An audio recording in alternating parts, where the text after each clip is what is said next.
Hi friends, welcomes to Pavi's pantry. தைப்பூசத்துக்கு நிறைய dishes இருக்கும். ஏன்னா முருகனுக்கு நிறைய வெரைட்டி ஆஃப் டிஷ்ஷஸ் பிடிக்கும். ஆனால் அதில் நம்ம சிம்பிளாக எப்படி ஒரு நெய்வேத்தியம் செய்கிறது அப்படின்னு தான் இன்றைக்கி நம்ம பார்க்க போகிறோம். ஆமாங்க, வீட்டில் இருக்க அவல் வச்சு ஒரு அழகான ஒரு சூப்பரான ஒரு பாயசம் தான் இன்றைக்கி நம்ம செய்ய போகிறோம். வாங்க வீடியோக்குள்ள சிம்பிளான மெத்தடில் செய்கிறது அப்படின்னு பார்ப்போம். ஒரு கடாய் வச்சு கடாய் காஞ்சதும் 1 டேபிள் ஸ்பூன் நெய் ஆட் பண்ணிக்கோங்க.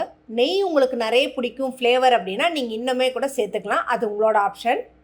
நெய் நல்லா உருகுனதுமே நம்ம பொடிச்சு வச்சுருந்த முந்திரி பாதாம் நான் சேர்த்துருக்கேன். உங்களுக்கு வேணும்னா வேர்க்கடலை இல்லை பொட்டுக்கடலை தேங்காவை நீங்கள் சின்ன சின்னதாக கட் பண்ணி வச்சு கூட நீங்கள் அதை சேர்க்கலாம். ஆப்ஷனல் தாங்க எல்லாமே. நல்லா நெய்யில் நல்லா வறுபடட்டும், கருகிடக்கூடாது. இப்போது நல்லா வறுபட்டுருச்சு. இதை ஒரு பிளேட்டில் எடுத்து வச்சிடலாம்.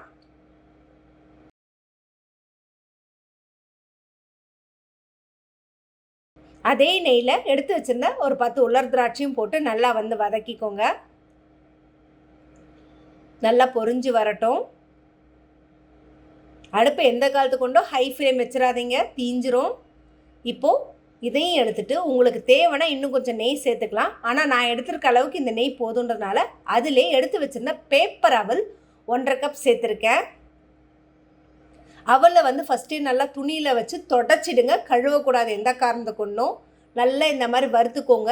நெய்யில் வறுபடும் போது டேஸ்ட்டும் சரி ஃப்ளேவரும் சாப்பிடும்போது ரொம்பவே அருமையாக இருக்குங்க அவளோடது. ஸ்டவ் லோ ஃப்ளேமில் தான் வச்சு நம்ம வறுக்கணும். ஹை ஃப்ளேம் வச்சிங்கன்னா ஒரு மாதிரி தீஞ்சிரும் அவல். நல்லா கைவிடாமல் கிளறிட்டே இருங்க.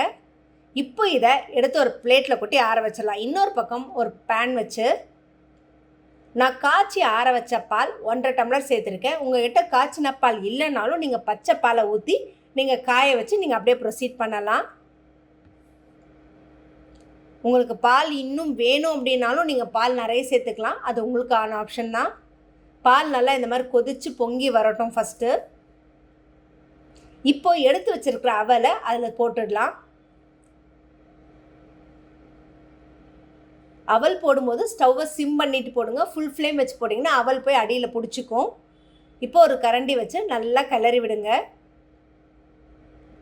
ஸ்டவ் எந்த காரணத்தை கொண்டும் ஃப்ளேம் ஏற்ற வேண்டாம், லோ ஃப்ளேம்லேயே இருக்கட்டும். இப்போது ஒரு சிட்டிக்கு உப்பு சேர்த்துக்கலாம். உப்பு சேர்த்திங்கன்னா எந்த ஒரு ஸ்வீட் பதார்த்தமாக இருந்தாலும் உங்களுக்கு அந்த ஃப்ளேவரை நல்லாவே என்ஹான்ஸ் பண்ணி கொடுக்கும். நல்லா கிளறி விடுங்க. இப்போ கொஞ்சம் ஃப்ளேம் ஏற்றி விட்டு நல்லா சலசலன்னு கொதிக்கிற அளவுக்கு விடலாம். அப்போ தான் அவல் நல்லா வெந்து வரும். தட்டு போட்டு எதையும் மூடலாம் வேண்டாங்க, ஏன்னா பால் பொங்கிடும். இப்போ பார்த்திங்கன்னா நல்லா அவல் வெந்து வந்துருச்சு. ஏன்னா குடிக்கும் போதோ இல்லை சாப்பிடும் போதோ நீங்கள் வாயில் அந்த கடிப்படுற மாதிரி இருந்தால் இந்த பதத்திலே நீங்கள் எடுத்துக்கலாம். இல்லை எனக்கு இன்னும் நல்லா கரைஞ்ச மாதிரி இருக்கணும், குழஞ்சி மாதிரி வேணும், பசங்களுக்கு சாப்பிட்றதுக்கு கஷ்டப்படுவாங்கன்னா இன்னுமே நீங்கள் குழைய விடலாங்க, அது உங்களோட விருப்பம்தான். நல்லா ஒரு 10 நிமிஷம் அப்படியே சலசலன்னு கொதிக்கட்டும். கொஞ்சம் ஃப்ளேம் ஏற்றி வைங்க. இப்போ நல்லா பாலும் அவலும் நல்லா திக்காயிருச்சு. இந்த ஸ்டேஜில் 1 கப் அவலுக்கு நான் 1 கப் வெல்லம் எடுத்திருக்கேன். அதில் 1/2 கப் தண்ணி ஊற்றி கரைச்சி வச்சுருக்கேன். பாகுபதம் எதுவும் கிடையாதுங்க, சும்மா கரைச்சி ஒரு சன்னி வச்சு இந்த மாதிரி வடிச்சுக்கோங்க. ஏன்னா மண் தூசி எதாவது இருந்ததுன்னா வடிகட்டுறதுக்கு. இப்போ நல்லா கலக்கி விடலாம். வெல்லம் ஊற்றும் போது ஸ்டவ்வை ஃபுல்லாக சிம்மில் வச்சுக்கோங்க, இல்லைன்னா அடி பிடிச்சிடும். நல்லா கிளறி விடுவோம்.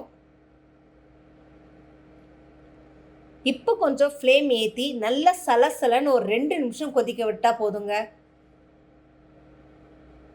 நல்லா இந்த அளவுக்கு கொதிச்சு வரணும்.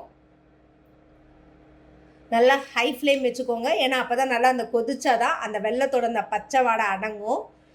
பார்த்திங்கன்னா அவளும் நல்லா கரைஞ்சிருக்கு. இப்போ இந்த ஸ்டேஜில் ஒரு சிட்டிக்கு ஏலக்காய் தூள் சேர்த்துக்கோங்க வாசனைக்கு. வறுத்து வச்சுருந்தா முந்திரி திராட்சை இருக்குங்களா, அதையும் இது கூட சேர்த்து நல்லா கிளறி விட்டுட்டு இப்போ ஸ்டவ்வை ஆஃப் பண்ணிவிட்டு எடுத்து சுட சுட சர்வ் பண்ண வேண்டியதுதாங்க. நிஜமாகவே வாசனையும் டேஸ்ட்டும் ரொம்பவே அருமையாக இருக்கும். அவலில் இவ்வளோ ஒரு சிம்பிளான ஒரு பாயசம் நம்ம எதிர்பார்க்கவே முடியாது. திடீர்னு கெஸ்ட்டே யாரோ வராங்க, ஏதாவது ஸ்வீட் செய்யணும் அப்படின்னா வீட்டில் இருக்கிற இந்த பொருளை வச்சே நீங்கள் செஞ்சிங்கன்னா ரொம்பவே அருமையாக இருக்குங்க.